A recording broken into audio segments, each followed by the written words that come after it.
Vamos fazer a leitura, irmãos. Daniel 9, 24 ao 27. Diz a palavra do Senhor.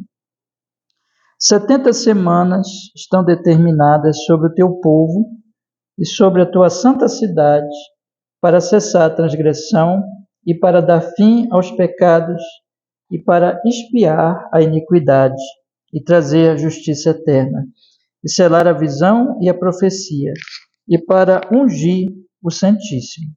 Sabe e entende, desde a saída da ordem para restaurar e para edificar Jerusalém, até o Messias, o príncipe, haverá 7 semanas e 62 semanas. As ruas e o muro se reedificarão, mas em tempos angustiosos. E depois das 62 semanas será cortado o Messias, mas não para si mesmo. E o povo do príncipe que há de vir destruirá a cidade e o santuário, e o seu fim será como uma inundação. E até o fim haverá guerra. Estão determinadas as assolações. E ele firmará aliança com muitos por 1 semana, e na metade da semana fará cessar o sacrifício e a oblação. E sobre a asa das abominações virá o assolador, isso até a consumação.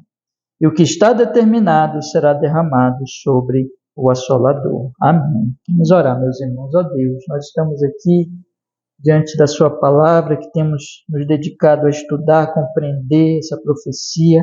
Ó Senhor, mais uma vez, nos dirija, nos ilumine pelo Espírito Santo para compreendermos, Senhor, cada domingo aqui melhor e aplicarmos a nossa vida. E hoje, especialmente falando de Jesus.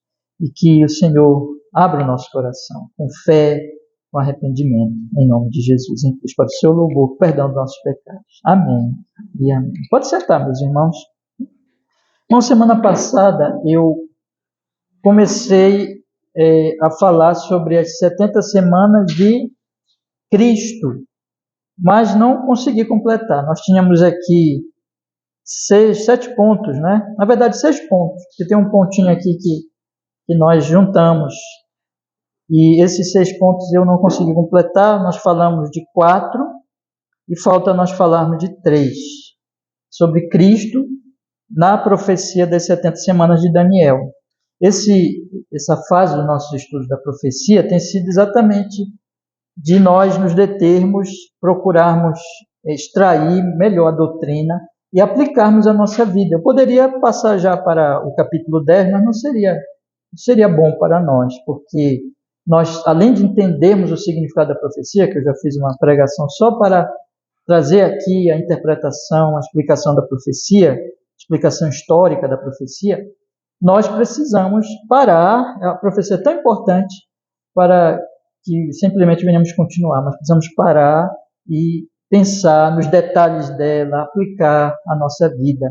E nós já temos aplicado. A primeira coisa, quando nós entramos aqui no estudo da profecia, eu fiz uma exposição do versículo 24 somente, em que nós vimos que todo o propósito da profecia é exatamente resolver a questão pela qual Daniel orou, o pecado, o perdão do pecado, porque o povo tinha sido levado para o exílio por causa do pecado.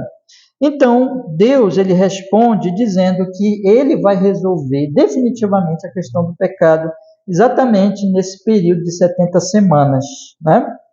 E aí, então, nós explicamos numa segunda mensagem o significado das 70 semanas. É um programa de Deus, que Deus, então, nesse período, é um planejamento divino, em que, nesse período de 70 semanas de anos, ele iria trazer a solução definitiva do pecado. E aí nós observamos, então, que essas 70 semanas, como é costume nas profecias, não são literais. Porque eu disse para vocês lá nessa pregação ainda, que Deus, as profecias, elas revelam ocultando. É um costume. Deus ele não revela tudo, ele vai revelando gradativamente. Então ele revelou, olha, eu vou fazer isso. Mas ele não disse exatamente o período certinho, os séculos ou anos em que ele iria resolver isso. Ele colocou 70 semanas de anos, não literais, não são 490 anos, mas são simbólicos. Então, nós entendemos, irmãos, e assim tem sido a interpretação histórica, que é um período simbólico, nós não sabemos quantos anos são, quantos séculos, quantos milhares de anos, mas Deus sabe em que ele vai completar esta obra aqui.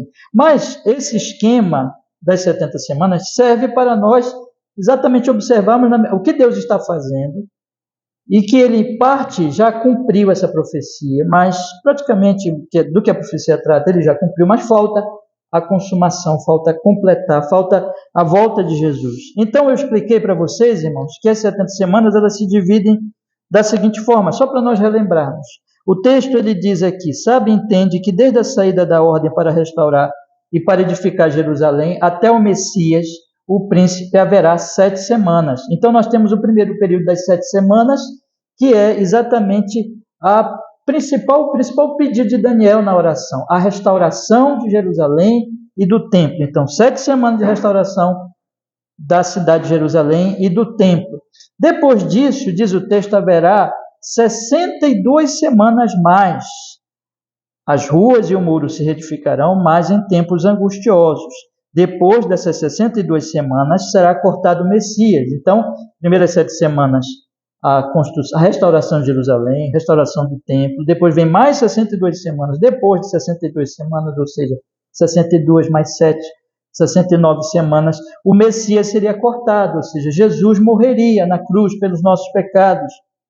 Então, o povo do príncipe que há de vir destruiria a cidade e o santuário. Então, Jerusalém e o santuário seriam destruídos de novo depois da morte de Jesus, que aconteceu no ano 70, com a invasão dos romanos de Jerusalém, destruição do templo. O templo foi arrasado, muita gente ali morreu, e foi uma calamidade, e Jesus profetizou isso no sermão profético. E Daniel já tinha profetizado isso séculos antes. E aí, então, o texto vai dizer que na última semana, porque são 70 semanas, então depois das 69 semanas, Jesus ele firmaria uma aliança com muitos por uma semana, versículo 27. Na metade da semana, ele faria cessar o sacrifício e a oblação, porque é a nova aliança. Quando Jesus veio, Jesus tirou o valor de todos aqueles sacrifícios da antiga aliança, encerrou a antiga aliança. O templo foi destruído. O texto, na segunda metade do texto, volta a falar do assolador, que são exatamente os romanos. Eles realizaram aqui essa abominação, e diz o texto sobre a asa das abominações, que Jesus Cristo, lá em Mateus, ele se refere a essa profecia de Daniel, Mateus 24, e ele mostra, irmãos, exatamente que no ano 70, quando os romanos entraram no templo, eles profanaram o templo porque eles eram pagãos, ninguém podia entrar no templo. E aí então eles destruíram o templo, mas o fato é que aquilo tudo estava na vontade de Deus, porque Jesus falou para a mulher samaritana lá em João capítulo 4, que não precisava mais de templo. Os judeus incrédulos que não creram em Jesus ainda ficaram com seu templo, mas Deus destruiu o templo para mostrar assim, acabou. Agora nós estamos no tempo da nova aliança, e a adoração é em espírito e em verdade. Então, irmãos, o programa aqui de Deus é que, porém, haveria perseguição, assolações, até a consumação. O texto, veja, o texto coloca na metade da semana 70, de maneira que ainda falta a segunda metade da semana 70, aí nós temos sugerido que a segunda metade da semana 70, ela se refere ao nosso período, a tudo que tem acontecido até a volta de Jesus. Então, meus irmãos, essas 490 semanas 490 anos, melhor dizendo, ou 70 semanas de anos, são simbólicos. São simbólicos. Nós não sabemos quando Jesus vai voltar, mas nós sabemos que a maior parte já aconteceu e que agora só falta a vinda do anticristo, o evangelho ser pregado por toda a terra, como Jesus diz lá em Mateus 24, então virá o fim. Então nós temos, irmãos, aplicado essa profecia às nossas vidas conforme o próprio texto. A primeira aplicação que eu fiz foi sobre a oração. A oração de Daniel foi uma oração pedindo perdão e restauração, e Deus respondeu essa oração, mostrando que ele iria fazer muito mais. A segunda, e portanto nós falamos aqui do valor da oração. Como a oração ela está ligada à fé, à vida cristã, crente ora. A oração ela é algo assim que faz parte da vida cristã e que faz parte da nossa caminhada cristã.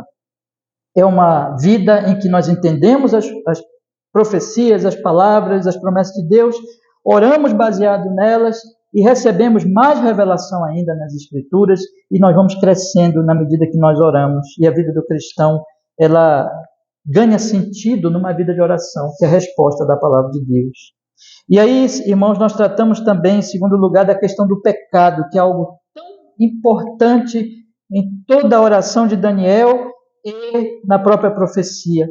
O pecado como o mal dos males, o pecado como alguma coisa mortal, terrível, e que, porém, é altamente ilusória e que mata o homem por dentro da sua alma, no seu coração. Hoje aqui nós tivemos uma aula no nosso curso de teologia que falamos do que é o pecado.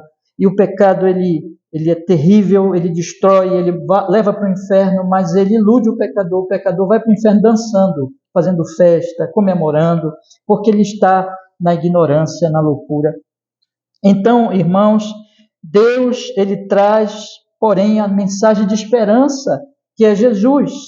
O pecado, ele tem que ser visto nas suas cores mais terríveis para que nós possamos entender o valor de Cristo, aquilo que, de vez em quando eu cito aqui de um teólogo antigo que dizia: Cristo só será doce para você se você entender que o pecado é amargo. Você só consegue ver a glória de Cristo quando, como pano de fundo aqui, você tem o pecado como trevas, como coisa terrível. Então o evangelho, ele só pode ser pregado, ele só pode ser compreendido, crido, ele só transforma as pessoas quando as pessoas entendem que elas precisam de mudança, que elas precisam de ser libertas dos seus pecados. E aí você percebe que Daniel orou porque ele entendia isso, e Deus mostrou como ele libertaria do pecado. E semana passada, irmãos, nós começamos a falar a respeito de Jesus, exatamente de acordo com tudo que o texto tem mostrado para nós, como aquele que liberta do pecado. E aí eu falei para vocês já 4 coisas aqui a respeito de Cristo. Primeira coisa, já acabei de falar, é preciso existir uma consciência do pecado para que Cristo seja valorizado. Esse é o primeiro ponto que nós abordamos semana passada, além de tudo que já temos falado nas pregações anteriores. Segundo lugar, que Cristo é o Salvador do pecado, e ele faz isso pela sua obra, não pela nossa obra. Nós não podemos nos salvar. O texto aqui, a profecia deixa bem claro que tudo é obra de Deus, que essas 70 semanas é um programa do que Deus vai fazer, não do que eu faço, não do que eu posso fazer. Eu não posso fazer nada, eu não posso me salvar, mas é Ele que manda esse Santíssimo, é Ele quem vai fazer cessar a transgressão. Veja os verbos do versículo 24, cessar a transgressão, dar fim aos pecados, expiar a iniquidade, trazer justiça eterna, selar a visão e a profecia, ou seja, completar a profecia, ungir o Santíssimo. É Ele quem vai cortar esse Messias. A ira dele vai cair sobre Cristo para a nossa salvação, porque Ele mesmo mandou Jesus como o Cordeiro de Deus que tira o pecado do mundo. É Ele quem faz uma aliança conosco, uma nova aliança. É Ele quem faz cessar todo o cerimonialismo, os sacrifícios do Antigo Testamento. É Ele que traz a salvação. E, portanto, a salvação está em nós olharmos para Jesus com fé e arrependimento, confiarmos na obra dele, não nas nossas obras, não na nossa justiça, não no nosso cerimonialismo, religião, justiça própria, nada disso, mas olharmos para Jesus. Por isso que a salvação é pela fé, pela confiança do que ele fez e não no que eu faço. E aí nós vimos também, meus irmãos, que esse Cristo que cuida do seu povo, que salva o seu povo, no entanto, esse povo passa sempre por 2 momentos. Aqui na profecia, muito interessante, chamei a atenção de vocês semana passada, que existe uma profecia da restauração de Jerusalém, da restauração do templo, no versículo 25, em tempos angustiosos, ou seja, aconteceu edificação, alegria do povo em voltar para a cidade, em construir o templo, mas mesmo essa alegria em tempos angustiosos. Então acontecem coisas boas conosco, mas mesmo nas coisas boas nós temos angústias, porque nós estamos num mundo de pecado. Mas essa alegria não é somente alegria que nós vamos ter nessa vida, porque a mesma profecia diz que, ainda que o templo fosse restaurado, segundo a profecia, mas o mesmo templo seria destruído de novo. Então nós temos construção e destruição, alegria e tristeza. Isso faz parte da nossa vida. Nós temos na nossa vida pessoal mesmo, na vida da igreja, na história da igreja, isso acontece o tempo todo, irmãos. Nós temos esse misto de alegrias, construção, edificação, mesmo em tempos angustiosos, mas nós temos também a destruição, a morte, o sofrimento. Faz parte da vida que você construa uma casa, case, tenha filhos. Faz parte da vida, porém, que você perca um ente querido, venha perder um ente querido, venha passar um momento difícil de doença. Faz parte da vida, irmãos, esses momentos de construção, alegria, destruição e tristeza. E mesmo quando nós temos alegrias, é em tempos angustiosos, porque nós estamos no mundo de pecado. E é aqui que entra Cristo, porque Cristo dá sentido para tudo isso. Existe no programa de Deus, então, esse misto. É Deus que permite, é Deus que decreta essas coisas, de maneira, irmãos, que quando o crente se alegra, passa um momento de alegria, é para o bem da sua alma. Em Cristo. Cristo dá significado à alegria. Quer dizer, o ímpio, quando ele se alegra nas coisas e adora as coisas. E as coisas, a alegria faz mal para ele, mas para o crente não. O crente entende que aquilo é para a glória de Deus em Cristo e ele louva a Deus.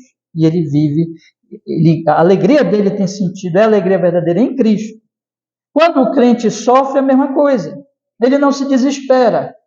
Ele crê que, ainda que ele não entenda, porque nós não entendemos mesmo todas as coisas, nós somos limitados, e Deus é infinito e sempre Deus sabe o que faz. Ainda que ele não entenda, ele sabe que tudo ganha sentido em Cristo, porque aquilo contribui para o seu bem, segundo Romanos capítulo 8, né? Tudo contribui juntamente para o bem daqueles que amam a Deus, daqueles que são chamados segundo o seu propósito. De maneira, irmãos, que quando ele sofre, aquilo ganha consolo para ele em Cristo. Ele diz assim: eu sei que em Cristo Deus tem um propósito na minha vida, para o meu fortalecimento espiritual, para o meu bem espiritual. Hebreus diz que Deus repreende a quem ama, Deus repreende os seus filhos por amor. De maneira, irmãos, que sem Cristo, o ímpio, quando se alegra, é para o seu mal, porque ele não confia em Cristo. A alegria dele passa a ser uma fonte de idolatria. Quando o ímpio sofre, também é para o seu mal, porque ele não entende o sofrimento dele, e não tem esperança alguma, porque toda a alegria dele está nas coisas, e quando ele perde as coisas, família, ele perde tudo.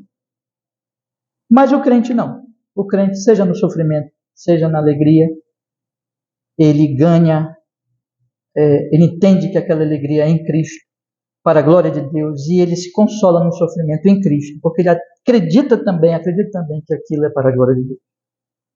Essas coisas já falamos, meus irmãos, na semana passada, e hoje eu quero só completar com ainda 3 aspectos aqui da profecia que se relaciona diretamente ao nosso amado Senhor e Salvador Jesus Cristo. Hoje eu quero falar sobre Cristo e os poderes do mundo, sobre Cristo e a nova aliança e o fim do templo, e sobre Cristo e o futuro. Cristo e os poderes desse mundo, Cristo e a nova aliança, o fim do tempo, Cristo e o futuro. E eu quero falar isso, irmãos, tenho procurado falar de forma a que nós entendamos que é muito prático, não é só uma doutrina, uma coisa abstrata, uma teoria, mas é algo para vocês viverem nessa semana de forma consolada e cheia de alegria. Aconteça o que acontecer. Observe, irmãos, que a palavra de Deus, ela fala muito aqui nos poderes do mundo. Aliás, vocês já observaram que os poderes do mundo aparecem o tempo todo no livro de Daniel. Todas as profecias de Daniel aparecem os poderes do mundo. Nós estudamos aqui as profecias, como elas se referem, já tive a oportunidade de mostrar para vocês várias vezes como elas se referem ao Império Babilônico, ao Império Persa, ao Império do grande Alexandre da Macedônia, Império Macedônico, ao Império Romano. Deus, ele fez uma previsão nas suas profecias, e é interessante como em cada profecia ele diz que os poderes desse mundo vão atuar, e muitas vezes, não poucas vezes, de forma muito hostil ao seu povo. Todavia, todas as profecias, e esta profecia também, vão mostrar claramente como estes poderes estão a serviço de Deus, mesmo sem saber. Mesmo sem saber. Isso não é uma coisa somente de Daniel, não. Isso é em todos os livros da Bíblia, especialmente nos livros proféticos, e mesmo nas profecias do Novo Testamento. Você vê claramente isso no sermão profético de Jesus, Mateus 24. Você vê isso nas profecias de Paulo, quando ele fala, por exemplo, do anticristo. O que é o anticristo? O anticristo vai ser essencialmente um grande líder político e eclesiástico também, podemos entender assim, porque tem o braço político e o braço religioso. No Apocalipse vai aparecer a Babilônia. A Babilônia vai aparecer no Apocalipse. A Babilônia, aliás, vai aparecer, irmãos, desde o início, ali no capítulo 11 de Gênesis. Você sabe, né? Babel. O que é Babel? Babilônia. E o que está por trás ali da Babilônia, e o símbolo da Babilônia, vai aparecer esse símbolo por toda a Bíblia, é a confiança dos homens no seu poder. Vocês lembram muito bem que quando os de Babel construíram a torre, eles disseram assim: vamos construir uma torre muito alta que chegue aos céus e que vai fazer então com que o nosso nome nunca seja esquecido. Vamos fazer um grande nome para nós. Esse é o projeto da Babilônia. Esse é o projeto mundano dos homens, ou seja, vamos confiar no nosso poder, nos nossos recursos e vamos glorificar o nosso nome. Quando você chega no livro de Daniel, você tem aquela profecia de Daniel que Nabucodonosor se transformaria num bicho, num animal, teria uma doença mental em que ele ficaria um bicho mesmo, como um bicho. As unhas cresceriam, não se faria mais a barba, ficaria todo sujo no sereno, e porque ele um dia chegou caminhando pela Babilônia, e a Babilônia era muito linda mesmo, e ele começou a olhar para aquilo e dizer assim: vejam como é linda a Babilônia, a magnífica Babilônia, que eu fiz com a força do meu braço para a magnificência do meu nome. E naquele dia, naquela mesma hora, veio uma voz do céu, julgando Nabucodonosor, e naquela hora ele teve uma doença mental e se transformou, ficou como um bicho, sem a razão, porque era Deus dizendo para ele: Nabucodonosor, tu não és nada, tu só estás aí porque eu te pus aí. E assim, meus irmãos, a Babilônia vai aparecer como essa autonomia humana, esse orgulho absurdo, essa loucura do pecado humano, como aquilo que os homens acreditam realmente, que todos os dias eles levantam de manhã acreditando no que Nabucodonosor disse, que eu tenho que trabalhar, que eu tenho que estudar, que eu tenho que fazer isso, e que isso e aquilo, e que com a força do meu braço eu vou conseguir dinheiro, poder, recursos, família, todas as coisas. Os homens realmente acreditam nisso, irmãos, porque eles acreditam no que o diabo disse para eles lá no Éden: sereis como Deus, você não precisa de Deus. Esse é o mundanismo, irmãos. Às vezes as pessoas pensam que mundanismo alguns costumes. Não, mundanismo é essa vida anti-Deus, autocentrada, autoconfiante, ególatra, orgulhosa. E isso que está por trás dos grandes poderes do mundo, segundo todas as Escrituras. A Escritura, ela vai mostrar, irmãos, que ainda que as instituições, os governos, eles são instituídos por Deus, Romanos capítulo 13, e eles são instituídos por Deus como servos de Deus para fazer justiça, como uma das graças comuns de Deus no mundo mal, super necessário que eles existam, que eles atuem, por causa de que se não houver governo, se não houver lei, se não houver justiça, os homens se matam.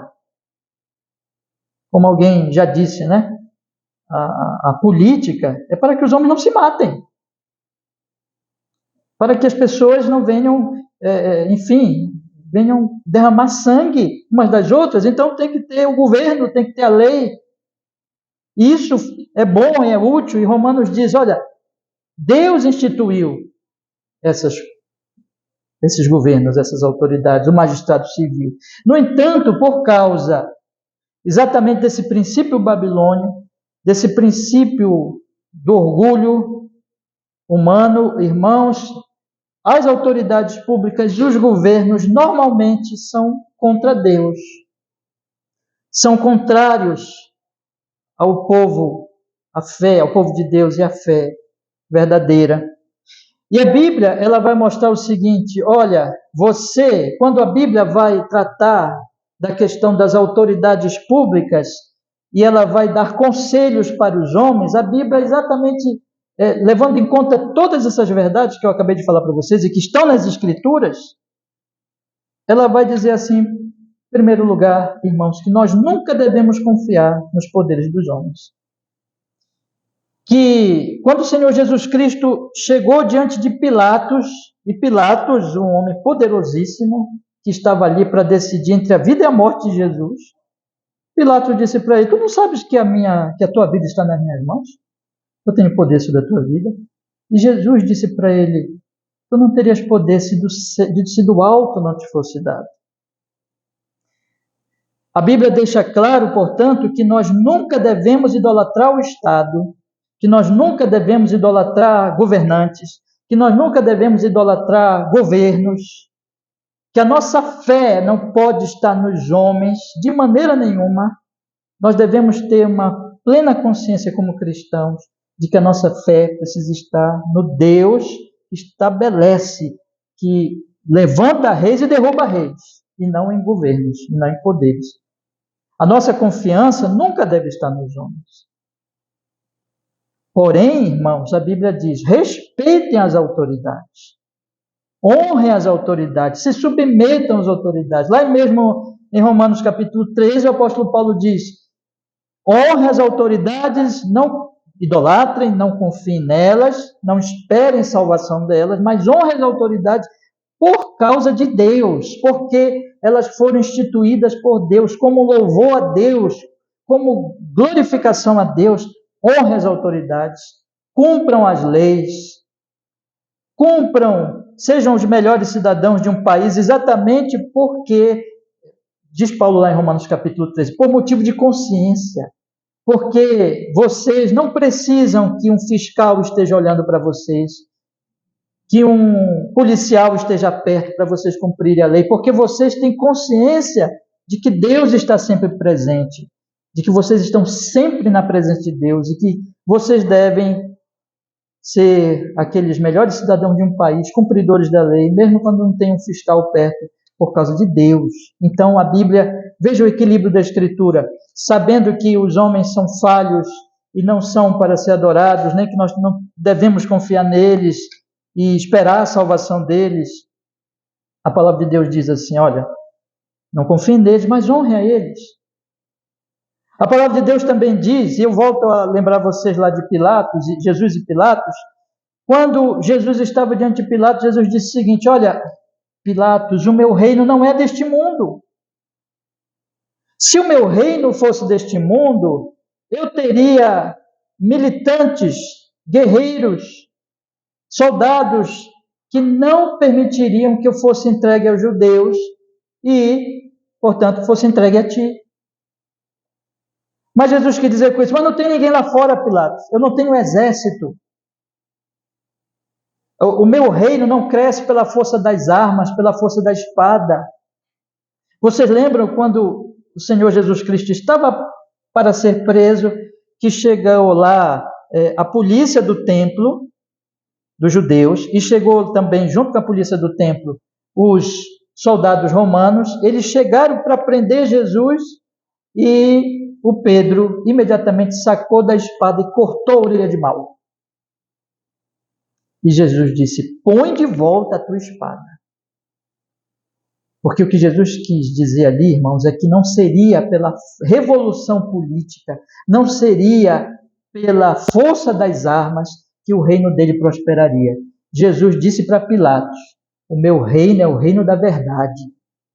O meu reino é o reino da pregação da verdade, da pregação do evangelho. O meu poder, o meu reino cresce não pelo poder político da espada, mas pelo poder do Espírito Santo nos corações, de maneira que a igreja nunca precisou de governo, nunca precisou de políticos, nunca precisou de poder humano para fazer a sua obra, porque a sua obra não é pelo poder humano, a obra é pelo poder do Espírito Santo.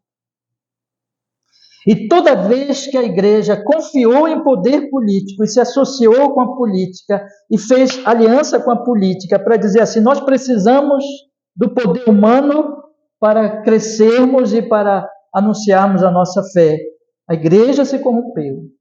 Isso é histórico, acontece porque isso é anti-evangelho e é uma falta de compreensão do que Jesus disse para Pilatos e de todo o ensino da Sagrada Escritura, irmãos. Eu estou dizendo tudo isso para que nós possamos exatamente perceber o que a palavra de Deus está dizendo aqui para nós, irmãos, no sentido de como o texto trata os poderes dessa vida em relação à profecia. Existem duas coisas aqui que o texto ele vai mostrar para nós bem claramente. E eu vou me deter agora mais no texto mesmo. Quando você olha para os poderes que aparecem na profecia, você vai observar que esses poderes, eles não vão ser bons, irmãos. Na maioria das vezes. Vamos observar aqui, eu vou ler com vocês agora toda a profecia e quero destacar. Acompanhe comigo, por gentileza, a partir do versículo 25. Diz assim o texto: sabe e entende, desde a saída da ordem para restaurar e para edificar Jerusalém, até o Messias, o príncipe, haverá 7 semanas e 62 semanas, as ruas e o muro se reedificarão, mas em tempos angustiosos. Aqui, a primeira referência da profecia ao poder humano está exatamente nessa saída da ordem. Esta saída da ordem, irmãos, ela se refere ao decreto de Ciro, o grande rei, né, o grande imperador da Pérsia, do Império Medo-Persa, que Deus chama ele de seu servo, inclusive. Por quê? Porque Deus determinou que Ciro seria usado por ele, por Deus, para fazer com que os exilados voltassem. Primeiro, teve 2 momentos, né, de uma volta e depois de uma restauração do templo, mas tudo isso, irmãos, está envolvido nessa saída da ordem. O texto está mostrando o seguinte: Deus ele é soberano sobre as autoridades, sobre os governos, de maneira que Deus ele usa essas autoridades para o cumprimento dos seus propósitos. Seja quando essas autoridades elas de alguma maneira beneficiam o seu povo, e este é o caso aqui, seja também quando essas autoridades elas persigam o povo de Deus. No primeiro, então, ocorrência aqui, nós temos que, no caso Ciro, ele beneficia os judeus e ele faz com que os judeus voltem para Jerusalém. Essa é a primeira situação. Mas vamos continuar lendo o texto, porque o texto diz assim: sabe, entende, desde a saída da ordem para restaurar, para edificar Jerusalém, até o Messias, o príncipe, haverá 7 semanas e 62 semanas, as ruas e os muros se reedificarão, mas o texto diz, olha bem, em tempos angustiosos. Esses tempos angustiosos, de onde vêm, irmão? Vêm de novo, de homens poderosos. Vejo sempre um misto, né? Ainda que esses homens, no caso Ciro, sejam usados por Deus para o benefício do seu povo, dentro do propósito divino, mas não. O texto mostra o seguinte: a salvação, a esperança nunca está nesses poderes. Porque mesmo quando eles beneficiam, é porque Deus tem um propósito. Deus está comandando tudo. A salvação não vem de Ciro. Ciro é só um servo. A salvação vem do Senhor, que controla esses governos. Mas haveriam tempos angustiosos quando você lê. Basta vocês lerem, irmãos. Vocês que conhecem o livro de Neemias, sabem do que eu estou falando. Neemias é um livro que vai tratar exatamente desse servo do Senhor, que foi trabalhar ali em Jerusalém, trabalhar nos muros, e que ele teve grande dificuldade por causa de homens que odiavam ao povo de Deus. Então, em tempos angustiosos, essas coisas seriam feitas, irmãos, de maneira que a palavra de Deus está dizendo aqui, olha, haverá problemas com governantes, com autoridades, com homens poderosos, mas o texto continua. Mas nós observamos aqui o seguinte: esses tempos angustiosos, esses momentos de dificuldade, você observa, por exemplo, na vida de Neemias, que Neemias era um homem de fé. Neemias, ele disse assim: eu não vou desistir, eu não vou parar de fazer a obra que Deus me deu, eu vou perseverar. E é uma coisa que aparece sempre nas Sagradas Escrituras, quando existem tempos de angústia, de dificuldade, por causa de homens poderosos, que há também, é como se fosse um teste de perseverança, de fé, porque aqueles que continuam, aqueles que perseveram, são aqueles que creem no Senhor, e Neemias é exemplo disso. Então Neemias continua. Versículo 26, irmãos, nós temos, continuando a ler aqui, que depois de 62 semanas, agora o texto já vai jogar lá para a vinda do Messias, Jesus, que o Messias será cortado, o Messias será cortado. Quem foi que cortou o Messias, irmãos? Quem foi que matou Jesus, irmãos? Os romanos. Poderosos de novo, eles matam Jesus. Poderosos também dos judeus, os escribas, os fariseus, o sinédrio, que era o poder, era o supremo tribunal lá dos judeus, era o sinédrio. O sinédrio se reúne, conspira, falsifica, mente, engana e vai forçar Pilatos a decretar a morte de Jesus, porque eles não tinham instrumento político para matar. Eles não podiam matar ninguém, não podiam executar ninguém. Os judeus não podiam, o sinédrio não podia. Então eles vão e induzem o povo e fazem aquela passeata, né? Aquele movimento político, e todo mundo grita: Barrabás, crucifica Cristo. Nós queremos o outro. Nós queremos o criminoso, mas esse Cristo aí mata, crucifica. Pilatos lava as mãos. Ele estava tentando salvar Jesus, ele sabia que eles tinham entregue Jesus por inveja, mas eles dizem assim: olha, quem ficar do lado desse aí que se diz rei é contra César. Olha só, lembra disso? E Pilatos diz assim: epa, eu sei que ele é inocente, mas eu não vou perder o favor de César. César é o grande aqui, é o poderoso, é o homem aqui que manda em tudo. Então eu vou lavar minhas mãos. Vou dizer assim: olha, eu fiz tudo, mas está aqui. Entregou para ser crucificado. Quem foi que matou Jesus? As autoridades judaicas, as autoridades romanas, com apoio de César. Mas, graças a Deus, que eles fizeram isso, porque foi Deus.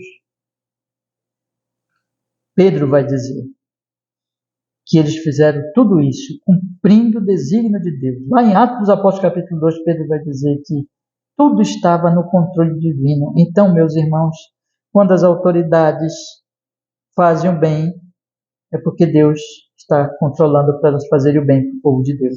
Quando as autoridades fazem o mal e matam o próprio Jesus, é porque Deus está controlando também para o bem do povo de Deus. Se Jesus não morresse, nós não seríamos salvos. O texto continua e diz aqui, irmãos, vamos continuar a ler. O Messias, mas não para si mesmo, e diz assim: e o povo do príncipe que há de vir destruirá a cidade e o santuário, e o seu fim será como uma inundação, e até o fim haverá guerra, e estão determinadas assolações. O texto volta então a colocar aqui para nós novamente o poder político, o poder dos homens, e no caso aqui, o poder romano de novo. Mesmos romanos que mataram Jesus, eles agora vão destruir o santuário, eles vão destruir a cidade, eles vão trazer grande sofrimento. Você lê, irmãos, Mateus, leia depois que você chegar em casa, Mateus capítulo 24, faça uma leitura lá e veja, Mateus 24 e 25, e veja como Jesus diz. Ele diz assim, por exemplo: orem para que essa calamidade não venha no inverno. Jesus diz assim, Jesus lamenta, Jesus prevê o que vai acontecer e diz: ai das grávidas naquele dia, ai das grávidas naquele dia. Porque no dia que os romanos entraram, meus irmãos, foi um dia de grande calamidade. Ai das grávidas que existiam naqueles dias. Imagina uma mulher grávida, sofrendo tudo aquilo. A palavra de Deus vai dizer, então, que seria terrível, terrível, irmãos. Mas o texto diz, porém, que aquilo também estava no propósito divino. Por quê, meus irmãos? Porque quando nós continuamos a ler o versículo 27, a palavra de Deus diz: e ele firmará uma aliança com muitos por uma semana, Cristo, né? E na metade da semana fará cessar o sacrifício e a oblação. Ele está dizendo assim, olha, Jesus veio cessar o sacrifício, cessar a oblação. E onde se fazia o sacrifício? Onde se fazia a oblação? Onde? No templo.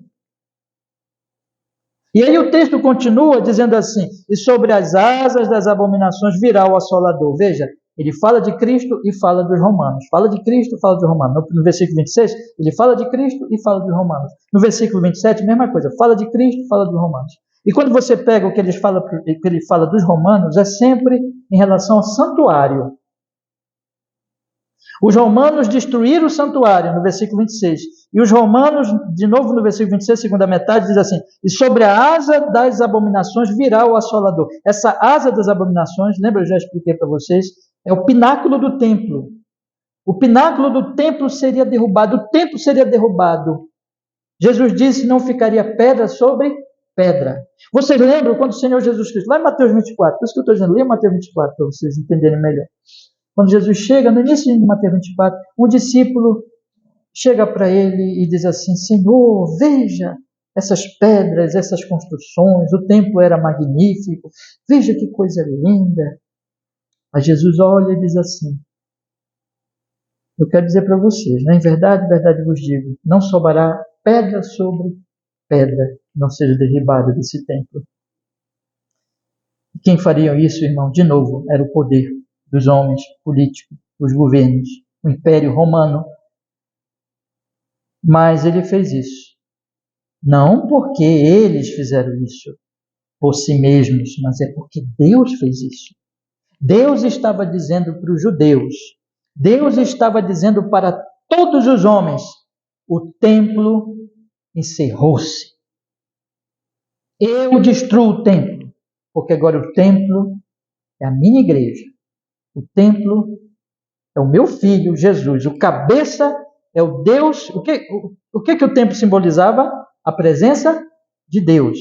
Hoje eu li lá com a minha família, o primeiro Reis, quando Salomão faz o templo, constrói o templo, e ele então vai consagrar o templo, e o texto diz lá em 1 Reis que a glória do Senhor enche o templo, de maneira que os sacerdotes não podiam entrar no templo, porque Deus veio habitar no templo. O templo, no Antigo Testamento, simbolizava a presença de Deus. Mas acabou, irmãos. Jesus diz, mulher, diz lá no João 4, acabou. Nem aqui em Samaria, nem em Jerusalém precisará de templo, precisará de lugar sagrado, porque agora O Pai será adorado em todos os lugares. O Pai está à procura dos adoradores que o adorem em espírito e em verdade. Os judeus disseram: não aceitamos isso. Mataram Jesus, ficaram com o templo. E quando você lê a carta aos Hebreus, irmãos, você vê que toda a carta aos Hebreus é um chamado para os cristãos judeus, preste bem atenção nisso, a não voltarem para o templo, a não voltarem para os sacrifícios, porque eles estavam sendo tentados, irmãos. Era cômodo ser um judeu, porque o judaísmo era uma religião lícita. Eles tinham lá a permissão dos judeus para terem o templo, para terem os sacrifícios. Os romanos não mexiam com eles. Só foram lá mesmo quando a coisa ficou muito difícil. Mas era uma religião lícita. Para os cristãos, era muito mais cômodo terem o benefício do poder, o benefício dos romanos, o benefício dos judeus, que eram ali, tinham uma ligação legal com os romanos, um benefício legal com os romanos. Mas Hebreus diz assim: vocês não podem aceitar isso. Vocês não podem voltar ao templo, vocês não podem voltar ao sangue de animais, porque agora vocês têm o Cordeiro, vocês têm um tabernáculo superior. Jesus não entrou no tabernáculo aqui da terra, Jesus entrou no tabernáculo dos céus. Então não voltem, se vocês voltarem, vocês serão apóstatas. Vocês terão abandonado Jesus, vocês terão abandonado o próprio Deus e o próprio Antigo Testamento, porque o Antigo Testamento ele apontava para Jesus. E aí vocês vão estar pisando no sangue de Jesus e vocês não terão mais nada. Hebreus diz: não busquem benefício do governo. Que coisa, né? Não apostatem por causa dos poderosos, para ter aliança e benefício dos poderosos. Fiquem firmes na fé, mesmo sem o benefício de Roma, ou sem o benefício dos judeus. Mas os judeus não creram nisso, irmãos. Os judeus se apegaram ao templo, os judeus se apegaram à sua legalidade romana. Os judeus preferiram Roma, o benefício de Roma, a abandonar tudo por causa de Jesus, do Evangelho, da graça de Deus. E aí sabe o que veio sobre eles? A ira de Deus caiu sobre Jerusalém. E Deus mesmo, como que dizendo: visto que vocês mataram meu filho, vocês não creram no meu filho, e vocês preferiram ficar com o templo, eu derramo sobre vocês a minha ira, e sobre Jerusalém. Lembra que ele diz, Jesus diz: Jerusalém, Jerusalém. Lembra desse texto muito lindo que ele diz assim: eu quis te reunir sempre, como a galinha junta debaixo das suas asas os seus pintinhos. Lembra disso? E Jesus diz assim: mas vós não quisestes. E agora Deus diz: visto que vocês renegaram meu filho, Jerusalém negou Jesus.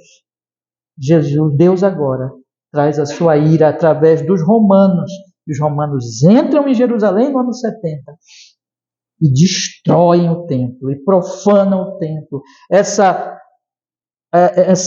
asa, diz aqui o texto, das abominações, exatamente o pináculo do templo, derrubado porque o templo estava condenado pelo próprio Deus, porque o povo não creu em Jesus, mas ficou do lado do poder, da religião lícita, da religião beneficiada pelo governo. E finalmente, irmãos, o texto diz que isso até a consumação está determinado e será derramado sobre a sua dor. Aponta, portanto, para nós, irmãos, que haverá de acontecer as mesmas coisas ao longo da história da igreja. Ao longo da história da igreja, nós teremos as mesmas coisas que nós temos visto aqui. Deus usando poderes humanos de acordo com o seu propósito soberano para a glória do seu nome, na continuidade dessa obra da salvação em Cristo. Às vezes, usando os governos, de alguma maneira, para trazer benefícios, Você também não tem só o Império Romano, só para dar uma ilustração para vocês, sendo perseguidor. Não, não. Aliás, quando vocês estudam a vinda de Jesus, lembra quando o apóstolo Paulo diz lá em Gálatas, só para dar um exemplo para os irmãos, que ele diz assim, que Cristo veio na plenitude dos tempos. Lembra disso? Paulo está se referindo, irmãos, que quando Jesus nasceu, foi o tempo, sabe, ideal para a vinda de Cristo, porque você tinha a paz romana, o Império Romano, ele estabeleceu uma paz pelo seu poder, porque era um império muito poderoso, de maneira que tinha circulação entre os povos, de maneira que a mensagem de Cristo se espalhou. Então isso foi mais um exemplo de que às vezes Deus usa os poderes humanos dentro do seu propósito, da providência, para que o evangelho se espalhe. Isso é verdade. Mas Deus sempre está dizendo, não confiem neles, porque eles são só instrumentos. Mas tem acontecido, irmãos, de que muitas vezes esses poderes, esses governos, esses poderes humanos, eles vão ser usados também pelo próprio Deus para purificar a igreja, para trazer juízo sobre ímpios, para fazer cessar o templo. Haverá também perseguições e aflições para o benefício da igreja de Deus. Sim, nós não precisamos ter medo de perseguidores, irmão. Mas o texto todo o tempo está mostrando, portanto, essas coisas iriam acontecer, e tem acontecido, para mostrar o seguinte: o mais importante de tudo é que Deus está operando na história a propagação do evangelho do reino. Para quê, irmãos? Versículo 24. Para fazer cessar a transgressão, para dar fim aos pecados, para expiar a iniquidade, para trazer justiça eterna, para selar a visão, para ungir o Santíssimo. O que eu estou querendo dizer, irmãos, com isso? Eu vou ficar só nesse ponto hoje, né? Eu queria falar os outros pontos. Vamos deixar para a próxima semana. Eu acho que foi importante todas essas coisas que eu falei para os irmãos refletirem, tá? Mas veja, Deus, Ele está, irmãos, levando adiante o seu programa. E dentro desse programa, na providência, existe uma relação com esses poderes humanos. Vocês percebem isso? De maneira que ele sempre tem um propósito. Quando existe algum benefício, alguma facilidade, como aconteceu na paz romana que eu acabei de citar, mas também sempre ele tem um propósito benéfico quando existe perseguição.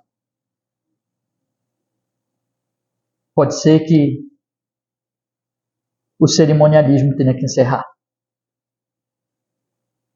Como alguém já disse, né? Não sei se vou citar a frase direitinho, mas é mais ou menos assim. A perseguição é a semente da igreja. Eu não sei se é exatamente assim, mas o ponto é o seguinte. Quando há perseguição, muitas vezes a igreja é purificada e ela cresce. Olha o que está acontecendo em lugares muito difíceis. Irmãos, nós não sabemos. Aqui no Brasil nós temos liberdade. Mas existem lugares no mundo muito difíceis, irmão. Muito difícil para ser cristão. Muito difícil. Mas a igreja cresce lá. Deus muitas vezes usa, irmãos, esses poderes de uma forma ou de outra, mas sempre benéfico. Mas o ponto aqui é que Deus está dizendo para nós, é o que eu disse lá no início, ainda na introdução, não confie em poderes. Porque na hora que você confia em poderes, você cai no que Hebreus te alertou para não cair. E que a história da igreja prova que isso é um alerta muito necessário. Toda vez que os cristãos disseram assim, eu vou me aliar ao poder, eu vou buscar benefícios de autoridades e de governos para propagar o evangelho. Quando eles fizeram isso de forma consciente, quando eles decidiram fazer isso, eles estavam mostrando que estavam confiando não em Cristo. Eles não estavam entendendo que a obra é do Espírito Santo, a obra da verdade. E aconteceu com eles o que Hebreus diz assim: não façam. Toda vez que a igreja confiou e buscou benefícios do poder, ela apostatou, irmãos. Ela deixou Cristo. Estude a história da igreja e observe o que está acontecendo nos nossos dias por pessoas muito, muito empolgadas com poderes dos homens nos nossos dias. Como eles estão deixando Jesus, como eles estão deixando a confiança no Evangelho. Estão substituindo o Evangelho. Isso eu não estou dizendo um lado ou outro não, viu gente? É qualquer lado, não importa o lado. Toda vez que os homens, cristãos professos, começam a confiar em poderosos e buscar o seu auxílio, eles deixam Cristo, eles deixam o Evangelho, eles apostatam, porque eles vão se vender, gente. Vão se vender. Vão se corromper. O poder é muito sedutor, meus irmãos. Hebreus estava alertando e dizendo assim: olha, vocês vão ser beneficiados, vocês vão deixar de sofrer. E isso é sedutor demais, você ter benefícios, poder, dinheiro, relações, aberturas, portas se abrindo. O diabo, ele usa duas coisas contra a igreja: perseguição e sedução. Perseguição e sedução. No Brasil, tem perseguição. Muito pouco, mas tem muita sedução. E essa sedução do poder, irmãos, é fatal para aqueles que se deixam seduzir. Então, o texto está dizendo assim: em Cristo deve estar, esse texto e toda a Escritura diz assim: em Cristo deve estar nossa confiança, não em poderes dos homens, e nós não precisamos de poderes humanos para pregar o Evangelho. Não precisamos. O reino de Cristo cresce pela pregação, pela obra do Espírito Santo, pela pregação e pela obra do Espírito nos corações e não pela espada, não pelo poder dos homens. Que a nossa fé esteja nisso, que todo o nosso programa missionário, todo o programa da igreja, todo o trabalho da igreja esteja pautado nessa verdade. Porque o dia que a igreja esquece isso, e ela começa a buscar benefício de político, de poder, fazer alianças, ela apostata em nós, como nós temos visto em nossos dias. Esse é o ponto. Agora, se eu confio em Jesus, se eu espero em Jesus, eu começo a ter uma visão correta das autoridades. Eu faço o que Paulo diz em Romanos capítulo 13. Eu faço o que Pedro diz na sua carta em 1 Pedro. Eu faço o que Paulo diz também, meus irmãos, na carta de Tito. Lá no capítulo 3 ele diz isso. Que nós temos que honrar as autoridades. É o 5º mandamento, né? Lembra do 5º mandamento? Honrar pai e mãe. Honrar pai e mãe, porque o pai e a mãe é a primeira autoridade que nós conhecemos, autoridade familiar. Por isso nós devemos honrá-los, nós devemos respeitá-los, nós devemos ser cuidadosos com as nossas palavras sobre eles. Então o ensino das Escrituras é honrem os governos, honrem o presidente da República, honrem as autoridades públicas, honrem a justiça, o legislativo. Pastor, mas eles são tão problemáticos, mas não é por causa deles. É por causa de quem? De quem os instituiu, de quem os colocou lá. Quem foi? Deus, o Senhor. Então a Bíblia diz: honrem, respeitem. A Bíblia diz mais, o que a Bíblia diz lá em 1 Timóteo capítulo 3? Orem por eles. A Bíblia diz: orem por eles. Porque Deus quer a salvação de todos os homens. E a função da igreja é proclamar o Evangelho, anunciar o Evangelho a todos. Sei lá do político. Orar por todos. Proclamar a todos. Pegue 1 Timóteo capítulo 3 e veja o que o apóstolo Paulo diz lá. A todos, irmãos. A todos. Nós não somos da genealogia. Nós não somos das fábulas, nós não somos de partidos humanos, nós não temos partidos humanos. Nós podemos, e visto que esse é um ano de eleição, e vocês sabem como nós trabalhamos aqui na igreja, e quero, por exemplo, aproveitar para dizer isso, nós nunca dizemos em quem vocês devem votar. Nós nunca procuramos, irmãos, nesse nosso propósito aqui, pelo menos nos últimos tempos, nunca procuramos influenciar os irmãos sobre essas questões. Cada um vote com a sua consciência, com oração, com meditação. Nós devemos dizer, entender que, quanto a nós, aquilo que o apóstolo Paulo diz, irmãos, em Timóteo, e diz também, irmãos, em Tito capítulo 3, como eu já citei, que nós devemos ser cidadãos da paz. Nós devemos ser aqueles que não difamam ninguém, aqueles que não odeiam ninguém, aqueles que estejam prontos a toda boa obra. Chega na sua casa hoje e leia Tito capítulo 3 e medite. Já tem alguns textos que vamos ler, né? Mateus 24, Tito capítulo 3.